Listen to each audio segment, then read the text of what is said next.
রান্না করতে ভালোই লাগে বন্ধুরা। তো আজকে ফুলকপি আলু ট্যাংরা মাছ দিয়ে করে নেব। মাছগুলোরে ভেজে তুলে নিয়েছি। তেলে পাঁচফোড়ন, তেজপাতা আর পেঁয়াজ দিয়ে ভাজা ভাজা করে আদা রসুন বাটাটারে দিয়ে দিচ্ছি। তারপর টমেটো কুচি করে রেখেছিলাম দিয়ে ভালো করে নাড়ায় চাড়ায় পরিমাণ মতো লবণ, হলুদের গুঁড়ো, জিরের গুঁড়ো আর সামান্য একটু ধনের গুঁড়ো দিয়ে দিচ্ছি। আর রঙের জন্যই দিচ্ছি কাশ্মীরি লঙ্কার গুঁড়ো। তারপর মশলাটারে ভালো করে কষায়ে নিয়ে ভাজা ফুলকপি আলুটারে দিয়ে দিচ্ছি। দেখো, এবার গরম জল দিচ্ছি, দিয়ে ভাজা মাছগুলোরে দিয়ে দিচ্ছি।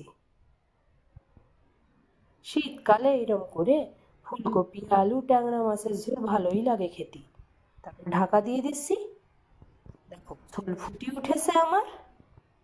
ব্যাস, একটু ওপর থেকে কুচানো ধনেপাতা দিয়ে দিচ্ছি। রেডি হয়ে গেল আমার ফুলকপি আলু ট্যাংরা মাছের ঝোল। দারুণ স্বাদ বন্ধুরা।